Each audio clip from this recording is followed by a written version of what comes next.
आज के reality check में लेके आए हैं 3 ऐसी न्यूज जो हर प्रॉपर्टी बायर, टेनेंट और मुंबईकर को जरूर सुननी चाहिए। पहली news, first floor chawl residence, क्या उन्हें भी मिलेगा एसआरए का घर? अब तक सिर्फ ग्राउंड फ्लोर वालों को मिला था बेनिफिट, पर अब गवर्नमेंट का प्लान बदल रहा है। तो क्या आप भी रह रहे हो फर्स्ट फ्लोर पे और सोच रहे हो मुझे भी मिलेगा क्या नया घर? दूसरी news, builders beware, slum redevelopment के कानून में अब आई है एक ऐसी टाइटनिंग जिसमें सिर्फ कंपनी का ही नहीं बल्कि डायरेक्टर के पर्सनल प्रॉपर्टीज पे भी एक्शन हो सकती है। मतलब रेंट नहीं दिया तो बचेगा कुछ नहीं, बैंक अकाउंट से लेकर बंगलों तक। और तीसरी न्यूज, इंडिया का वेनिस बोला जाता था जिसे लवासा हिल सिटी, वो अब ऑफिशियली बिक चुका है। वेलर एस्टेट ने लगाया 771 करोड़ का टॉप बिड। क्या अब लवासा वापस एक ड्रीम सिटी बनेगा या फिर से एक flop show? Hello and welcome to Reality Check, powered by NoBrokerage.com, a registered trademark website where you can buy properties with no brokerage fees.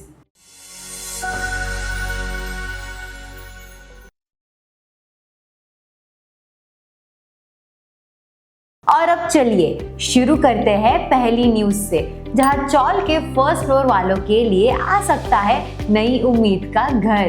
तो बात ऐसी है कि महाराष्ट्र गवर्नमेंट प्लान कर रही है एक बड़ा चेंज।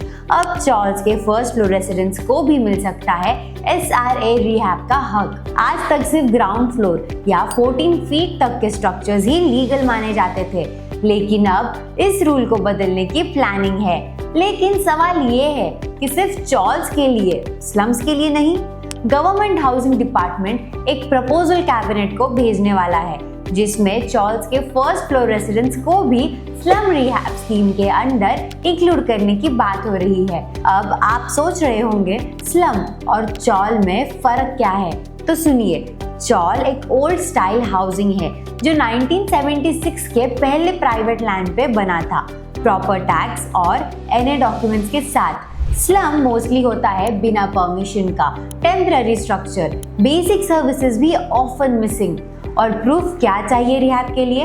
Jan 1, 2000 के पहले का स्टे प्रूफ, बस इतना ही। एक्सपर्ट्स बोल रहे हैं कि ये रूल चेंजेस से बहुत सारे पेंडिंग चॉल रीडेवलपमेंट प्रोजेक्ट्स को बूस्ट मिलेगा। मुंबई में अप्रॉक्स 4500 चॉल्स और 4 लाख रेसिडेंट्स है, फ्रॉम बोरिवली टू विक्रोली, हर जगह ये स्ट्रक्चर्स मिलते हैं। और जब रिहैब की बात हो तो बिल्डर का भी रोल होता है, लेकिन अगर बिल्डर रेंट ही ना दे तो अब एक्शन लिया जाएगा। चलिए चलते हैं अगली ब्रेकिंग न्यूज पे। तो मुंबईकर्स, अगर आप किसी स्लम रीडेवलपमेंट प्रोजेक्ट का हिस्सा हो और बिल्डर ने महीनों से रेंट नहीं दिया, तो अब गेम चेंज होने वाला है। महाराष्ट्र सरकार ने एक नया अमेंडमेंट बिल इंट्रोड्यूस किया है स्लम एक्ट में। अब एसआरए के पास ये पावर होगा कि वो बिल्डर की कंपनी ही नहीं बल्कि डायरेक्टर्स के पर्सनल प्रॉपर्टी तक अटैच कर सके अगर रेंट नहीं दिया गया हो। मतलब अगर बिल्डर के पास कंपनी के नाम पे कुछ नहीं बचा तो उनका पर्सनल फ्लैट, गाड़ी या बैंक अकाउंट भी जब्त हो सकता है। ट्रांजिट रेंट का पैसा जो रहने के लिए दिया जाता है जब तक नया घर नहीं मिलता, वो अब लैंड रेवेन्यू के ड्यूज की तरह रिकवर होगा। एसआरए डायरेक्ट ऑक्शन कर सकती है बिल्डर की प्रॉपर्टी। और यही ही नहीं, पहले स्लम ड्वेलर्स को रीडेवलपमेंट स्कीम ज्वाइन करने के लिए 120 दिन मिलते थे, अब सिर्फ 60 दिन का विंडो होगा। और अगर आप टाइम पे ज्वाइन नहीं करते तो आपको ऑन साइट रिहैब का हक भी चला जाएगा और शिफ्ट होना पड़ेगा दूसरी जगह अगर जगह बची तो। प्लस सरकारी प्रोजेक्ट्स में अब लैंड हैंडओवर भी 30 दिन के अंदर हो जाएगा, नो मोर डिलेज। सरकार का कहना है कि ये अमेंडमेंट से slum rehab projects fast track होंगे और स्लम ड्वेलर्स को उनका रेंट टाइम पे मिलेगा बिना झंझट के। लेकिन जब सिटी की प्लानिंग की बात आए तो एक पुरानी ड्रीम प्रोजेक्ट का नाम जरूर आता है, लवासा, और अब उसका चैप्टर बदलने वाला है। चलिए चलते हैं तीसरी और फाइनल न्यूज पे। लवासा नाम तो सुना ही होगा। ये एक वक्त था जब इसे इंडिया का वेनिस या इटली बोला जाता था। Lake view, mountains, European architecture, सब कुछ देखने को मिलते थे, लेकिन ड्रीम प्रोजेक्ट लवासा बन गया एक डेप्थ लेडन घोस्ट टाउन और अब फाइनली उसका नया चैप्टर लिखने वाला है वेलर एस्टेट। जी हाँ, पहले जिसे डीबी रियल्टी के नाम से जाना जाता था, उसी वेलर ने 771 करोड़ का टॉप बिड दिया है लवासा के लिए CIRP के अंडर चल रहे इंसॉल्वेंसी रेजोल्यूशन प्रोसेस में। ये बिड चैलेंज प्रोसेस के थ्रू हुई, जिसमें अलग अलग बिडर्स ने अपने प्रपोजल्स दिए थे और एंड में वेलर एस्टेट सबसे ऊपर निकला 771.09 करोड़ के नेट प्रेजेंट वैल्यू के हिसाब से।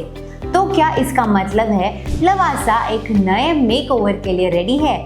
एक्सपर्ट्स बोल रहे हैं ये एक बिग कमबैक अपॉर्चुनिटी हो सकता है पुणे के पास एक प्लान्ड हिल सिटी को रिवाइव करने का।